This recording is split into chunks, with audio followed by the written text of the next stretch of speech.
ज्योति पोती ये गुड़ाल से ना गुड़ाल हो इन्हीं चलो ना गुड़ाल से कहती है पर जब हम लोग पंडित जी मां बजा ना भी बैठे तो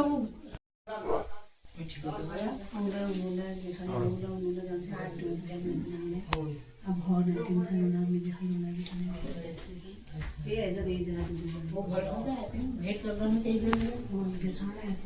अमृत स्वरूपी नैवेद्यम समर्पयामि अमृत स्वरूपी नैवेद्यम तथा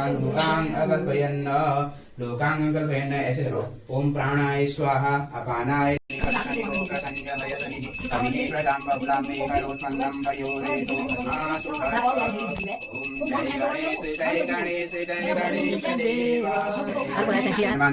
तानि सर्वाणि नश्यन्तु प्रदक्षिणां पदे पदे पापोऽहं पापकर्माहं पापात्मना पापसम्भवं त्राहि मां पार्वतीनाथ सर्वपापहरो हरः सर्वकष्टहरो हरः सर्वदुःखहरो हरः ओम गोवर्धनधराय ओम देवाय ओम भूधराय ओम भुवनेश्वराय ओम वेदवेत्रेय ओम यज्ञपुरुषाय ओम यज्ञेशाय ओम यज्ञवाहनाय ओम चक्रपाणिने ओम गदापाणिने ओम शंखपाणिने ओम नरोत्तमाय आधारं स्थापमूलेन स्थापयेत् तत्र पुस्तकम् ओम श्री सत्यनारायण देवाय नमो नमः तदुपरान्तं ब्राह्मणस्य वर्णं करेंगे जरा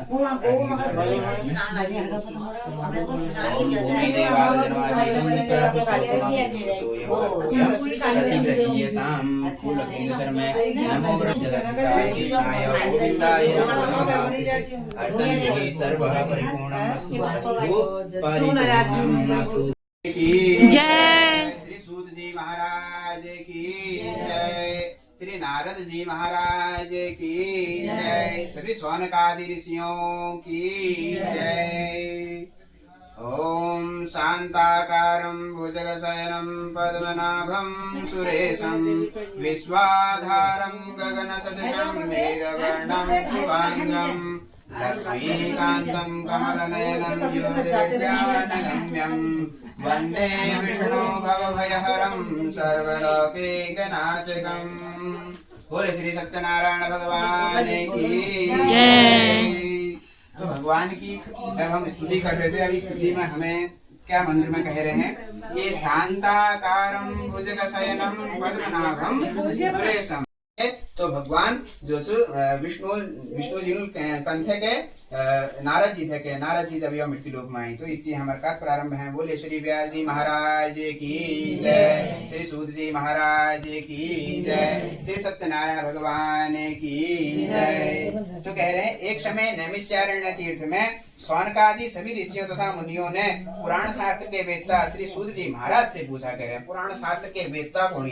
पुराण शास्त्र के वेदता यानी कि जो सब पुराणों को जाननी, सब शास्त्रों को जाननी, सब वेदों को जाननी, यह हमारे सूत जी महाराज जी उनते जैवे पूछनी सब सौनकादि ऋषि पूछनी के कोनी ऋषिया पूछो वर्तेन तपसा किं वा प्राप्यते वांछितं फलम तत्सर्वं श्रोतुमिच्छामः कथयस्व महामुने।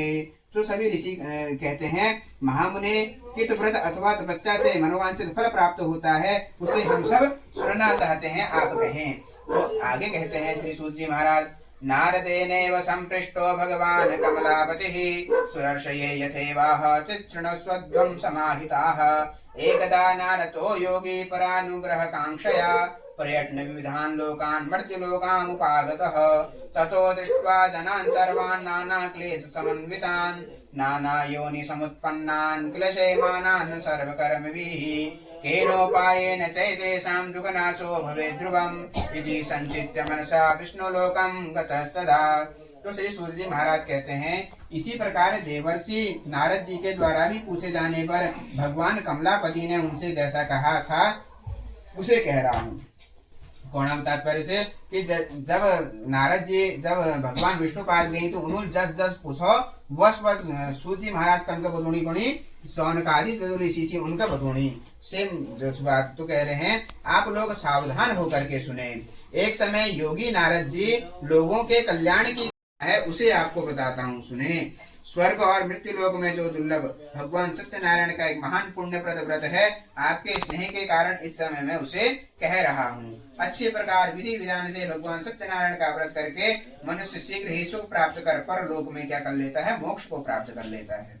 भगवान की ऐसी वाणी सुनकर नारद मुनि ने कहा, क्या कहा, किम फलम किम विधानं च कृतं केनैव तद्व्रतं तत्सर्वं विस्तरात् ब्रूहि कदा कार्यं व्रतः प्रभो। तो कौनी इस व्रत को करने से, इस व्रत को करने का क्या फल है वो मुझे बताइए, इसको करने का विधान क्या है वो मुझे बताइए, इस व्रत को किसने किया था और कब इसे करना चाहिए, यह सब विस्तार पूर्वक बतलाइए। तो भगवान बोले, दुख शोक आदि समनम धन धान्य प्रवर्धनम। तो यह व्रत कस्य गुणी दुख शोक जो तुमका दुख चीज जो तुम्हारे मन में शोक गुणी उनर समन करनी, उनका कम करनी, और धन धान्य आपका घर में धन का भरणी वाला, धान्य का मतलब जो अन्न अनाज भंडार सुख उन सबका भरणी वाला यह प्रवर्धनाय भरणी वाली वृक्ष गुणी। तो आगे कहते हैं, सौभाग्य संतति करम सर्वत्र विजय प्रदम यस्मिन कस्मिन। और साधु पढ़े कि किस प्रकार से पाप कर जाता है, कह रहे हैं उसके पाप करने के कारण, मतलब पाप कैसा कि मन में वह संकल्प तो लेता है कि भगवान का व्रत करूंगा, लेकिन किसी कारणवश वह भूल जाता है। जब भूल जाता है तो उसकी पत्नी उसे जब याद दिलाती है तो वह कहता है कि जब मेरी कन्या की शादी हो जाएगी, जब मेरी कन्या बड़ी हो जाएगी तब करूंगा, फिर कहता है कि जब इसकी शादी हो जाएगी तब करूंगा। तो ऐसा कह करके वह जो है इस व्रत को नहीं करता, और भगवान रुष्ट होकर के उसे क्या दंड देते हैं, क्या उसको कष्ट देते हैं, उसके बारे में यहाँ पे तीसरा अध्याय बताता है। तो बोले श्री सत्यनारायण भगवान की। पुनरग्रे प्रवक्ष्यामि शृण्वध्वं पुण्यसत्तमाः पुरा चूलकामुखो नाम नृपासीन महामतिः। तो कह रहे हैं, श्रेष्ठ मुनियों, अब मैं पुनः आगे की कथा कहूंगा, आप लोग सुने। प्राचीन काल में उल्कामुख नाम का एक राजा था। वह क्या था, जितेंद्रिय था, अपनी इंद्रियों को उसने जीत लिया था, सभी कामनाओं से जो परिपूर्ण हो गया था, सत्यवादी था और अत्यंत बुद्धिमान वह राजा था। वह विद्वान राजा प्रतिदिन मंदिर जाता था और ब्राह्मणों को धन देकर के क्या करता था, संतुष्ट करता था। कह रहे हैं, कमल के समान मुख वाली उसकी धर्म पत्नी थी, जो शील थी, विनय थी, और कैसी थी, सौंदर्य आदि सभी गुणों से क्या थी, संपन्न थी। कह रहे हैं, और पति परायण थी। कह रहे हैं, एक राजा एक दिन अपनी धर्म पत्नी के साथ भद्रशिला नदी के तट पर श्री सत्यनारायण का व्रत कर रहा था। उस समय व्यापार के लिए अनेक प्रकार के पुष्कल धन राशि से संपन्न एक साधु वणिक वहां आता है। भद्रशिला नदी के तट पर नाव को स्थापित कर वह राजा के समीप जाता है और राजा को उस व्रत में दीक्षित देख करके विनय पूर्वक पूछने लगता है। क्या कहता है साधु, किमिदं कुरुषे राजन भक्ति युक्तेन चेतसा, में डुबा दिया। कह रहे हैं, इसके बाद कलावती कन्या अपने पति को ना देख करके महान दुख को प्राप्त हो जाती है और पृथ्वी पर रुदन करते हुए गिर पड़ती है। कह रहे हैं, नाव का आदर्शन और कन्या को दुखी देख भयभीत मन से वह साधु वणिक क्या कहता है कि यह क्या आश्चर्य हो गया। नाव का संचालन करने वाले भी सभी चिंतित हो जाते हैं, और तदंतर वह लीलावती भी कन्या को जो है दुख से विलाप करती हुई अपने पति से कहती है, अभी अभी नौका के साथ वह दामाद कैसे यहाँ से गायब हो गए, अलक्षित हो गए। कह रहे हैं, न जाने किस देवता की उपेक्षा से वह नौका का हरण हो गया है, या हमारी नौका का हरण कर लिया गया है, अथवा श्री सत्यनारायण का महात्म्य कौन जान सकता है। ऐसा कहकर वह सज्जनों के साथ विलाप करने लगती है और कलावती कन्या को गोद में लेकर रोने लगती है। फिर तथा कलावती कन्या नष्टे स्वामिनी दुखिताः गृहीत्वा पादुके तस्यानुगन्तुं च मनोदधे। कन्यायाः चरितं दृष्ट्वा स भार्या सज्जनो वणिक् अतिशोकेन सन्तृप्तिश्चिन्तयामास धर्मवित् हितं वा सत्यदेवेन भ्रान्तोऽहं सत्यमायया। तो क्या कह रहे हैं, कलावती कन्या भी अपने पति के विलुप्त हो जाने से दुखी हो जाती है और पति की पादुका लेकर के उनके अनुगमन करने के लिए मन में निश्चय करती है। कन्या के इस प्रकार के आचरण को देख पत्नी सहित वह धर्मज्ञ साधु वणिक अत्यंत शोक संतप्त हो गया और सोचने लगा, या तो भगवान सत्यनारायण यह अपहरण किया है अथवा हम सबकी माया से मोहित हो गए हैं। कह रहे हैं, तो अपनी धन शक्ति के अनुसार मैं भगवान सत्यनारायण की पूजा करूंगा। सभी को बुलाकर इस प्रकार कहकर उसने अपने मन की इच्छा प्रकट की और बारंबार भगवान सत्यदेव को दंडवत प्रणाम किया। इससे दीनों के परिपालक भगवान सत्यदेव क्या हो गए, प्रसन्न हो गए। भक्त वत्सल भगवान कृपा पूर्वक कहा, तुम्हारी कन्या प्रसाद छोड़कर अपने पति को देखने चली आई है, निश्चय ही इसी कारण उसका पति क्या हो गया है, अदृश्य हो गया है। यदि घर जाकर प्रसाद ग्रहण करके वह पुनः यहाँ आए तो हे साधु, तुम्हारी पुत्री जो है अपने पति को अवश्य प्राप्त करेगी, इसमें कोई संशय नहीं है। तो कन्या कलावती ऐसी वाणी सुनकर करके शीघ्र ही घर जाती है और प्रसाद ग्रहण कर लेती है। पुनः आकर स्वजनों से अपने पति को वहीं पर ही पाती है, कह रहे हैं। तब कलावती कन्या ने अपने पिता से कहा, अब तो घर चले, विलंब क्यों कर रहे हैं। कन्या की वह बात सुनकर वणिक पुत्र संतुष्ट हो गया और विधि विधान से भगवान सत्यनारायण का पूजन करके धन तथा बंधु बांधवों के साथ अपने घर गया। तदंतर पूर्णिमा और संक्रांति पर्वों पर भगवान सत्यनारायण का पूजन करते हुए इस लोक में सुख को भोगकर अंत में वैकुंठ को चला गया। तो यहाँ पे हमारा चतुर्थ अध्याय पूर्ण होता है। बोले श्री सत्यनारायण भगवान की।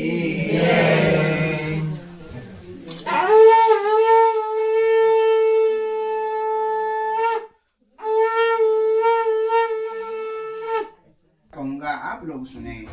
आप अपनी प्रजा का पालन करने में तत्पर तुंगध्वज नाम का एक राजा था। उसने सत्यदेव के प्रसाद का परित्याग करके क्या है, दुख को प्राप्त किया। एक बार वह वन में जाकर और वहाँ बहुत से पशुओं को मारकर एक वट के पेड़ के नीचे जाकर आराम करने लगा। वहाँ उसने देखा कि गोपगण बंधु बांधवों के साथ संतुष्ट होकर भगवान श्री सत्यदेव की पूजा कर रहे हैं। राजा यह देख करके अहंकार वो भक्ति युक्त होकर चलता है, उसे भगवान सत्यनारायण की कृपा से धन धान्य आदि की प्राप्ति होती है। कह रहे हैं दरिद्र भी क्या हो जाता है, धनवान हो जाता है। बंधन में पड़ा हुआ भी बंधनों से मुक्त हो जाता है।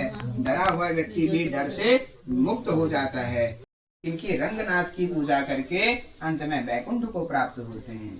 यह रंगनाथ नाम के जो देवता हैं, यदि कभी आप दक्षिण भारत की तरफ को यात्रा करें तो वहाँ जैसे हमारे यहाँ श्री सत्यनारायण भगवान की पूजा होती है, तो वहाँ इन्हीं भगवान सत्यनारायण की पूजा रंगनाथ के रूप में होती है। तो उनकी पूजा कर करके जो है दशरथ जो राजा हुए, रंगनाथ की पूजा करके अंत में मोक्ष को प्राप्त हुए, कह रहे हैं। इसी प्रकार धार्मिक और सत्यव्रती साधु जो थे, जो वह वणिक था,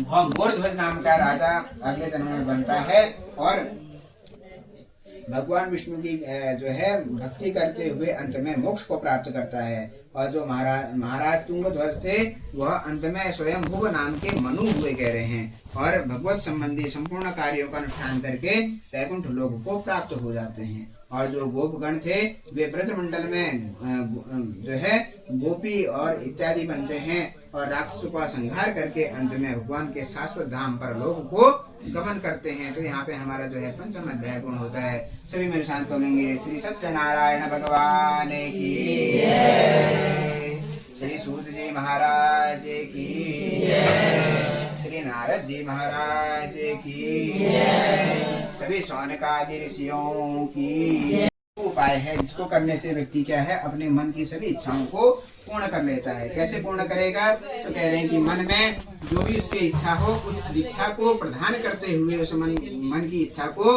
अग्रणी करते हुए इस व्रत को करने का संकल्प ले और विधि विधान पूर्वक अपने बंधु बांधवों के साथ इस व्रत को करे। और इस व्रत को करने से अवश्य ही उसका मनोरथ पूर्ण होगा, कह रहे हैं। तो उसके मनोरथ अवश्य पूर्ण होंगे और भगवान उस पर कृपा अवश्य करेंगे। तो सभी मेरे साथ बोलेंगे श्री सत्यनारायण भगवान की जय।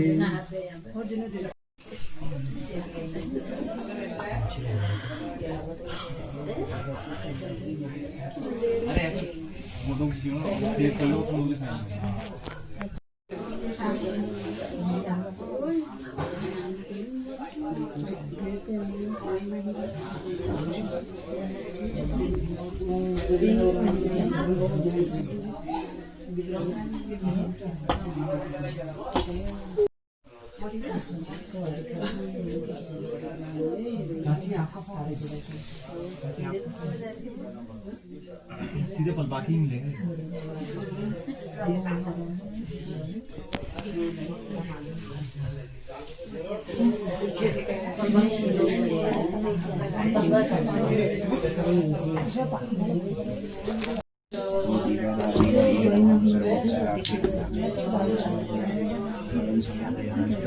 एक डेढ़ चढ़ा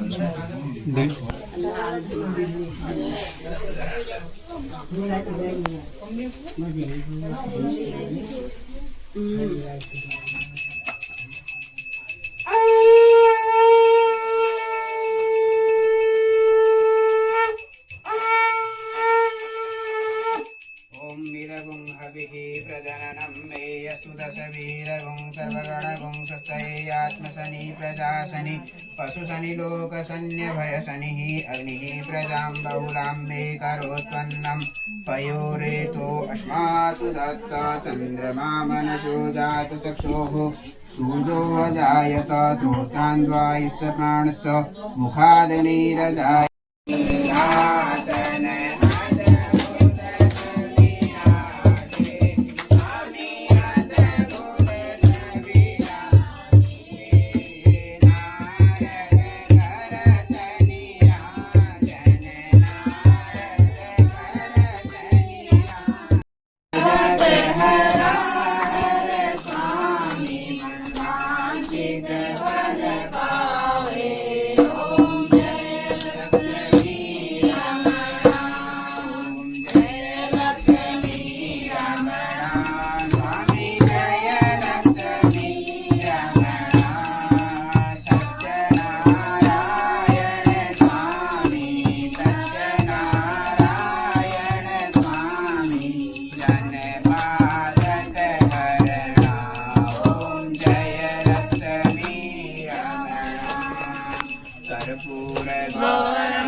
माता पिता तमेव तमेव बन्धु सखा तमेव तमेव विद्याधनं तमेव तमेव सर्वं मम देव देव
फूल लेकर के हाथ जोड़ेंगे मेरे साथ पुष्पांजलि। ओम यज्ञेन यज्ञमय जन्त देवास्तानि धर्माणि प्रथमान्यासन्न देहनाकं महिमानः सचन्तद्रव्याः सन्ति स्वाहा। हरिः ओम् एकदन्ताय विद्महे वक्रतुण्डाय धीमहि तन्नो दन्तिः प्रचोदयात्। हरिः ओम् कात्यायन्ये च विद्महे कन्याकुमारी च धीमहि तन्नो दुर्गे प्रचोदयात्। हरिः ओम् नारायणाय विद्महे वासुदेवाय धीमहि। पार्वतीनाथ सर्वपापहरो हरः सर्वकष्टहरो हरः सर्वदुःखहरो हरः सर्वदारिद्र्यहरो हरः। प्रार्थना करेंगे। हमारे द्वारा जो भी किया गया पूजन है मंत्रहीन हो वह क्या है मंत्रहीन है। हम कुछ नहीं जानते, ना हमें मंत्र पता है। क्रियाहीन है, ना हमें कोई क्रिया ही पता है कि किस प्रकार से आपकी क्रिया कर करके जो है हम इस पूजा को कर सकते हैं। मंत्रहीन हम क्रियाहीन और भक्ति से तो हीन हम है ही है। इतनी हमारे अंदर कहाँ भक्ति है। देहि सौभाग्यमारोग्यं देहि मे धर्मं सुखं रूपं देहि जयं देहि यशो देहि दिशो देहि यशो देहि दिशो देहि देहि सौभाग्यमारोग्यं देहि मे धर्मं सुखं रूपं देहि जयं देहि यशो देहि दिशो देहि मंत्रार्था सफला सन्तु पूर्णा सन्तु मनोरथा सन्तु कामिना सन्तु मित्राणाम् उदयस्तु उदयस्तु प्रसाद को इसमें मिला करके सबको बांट दो।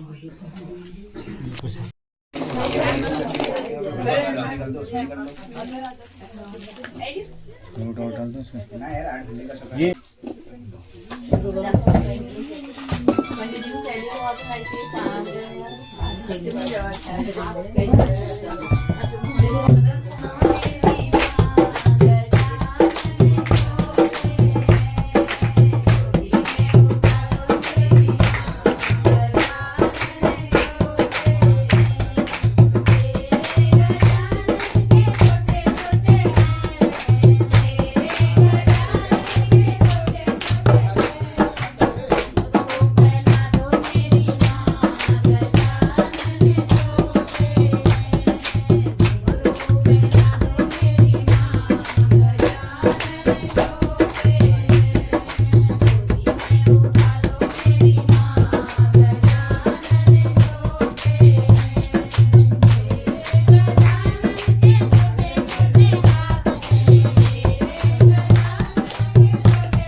अभी नहीं देते। ये पकड़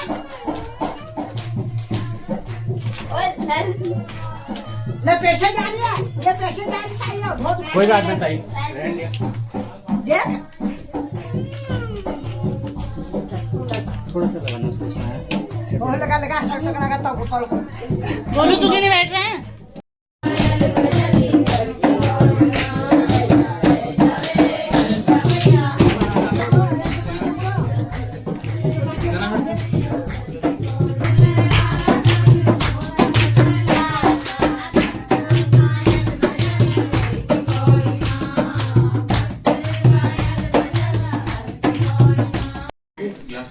क्या ले लो बताइए के लिए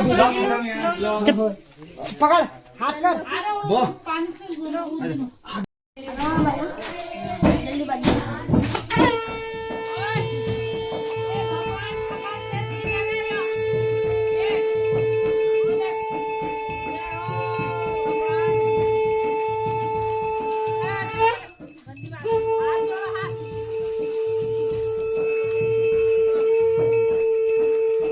खाया जी है पापड़ हेलो हेलो केला भी ये क्या लोगे है पकड़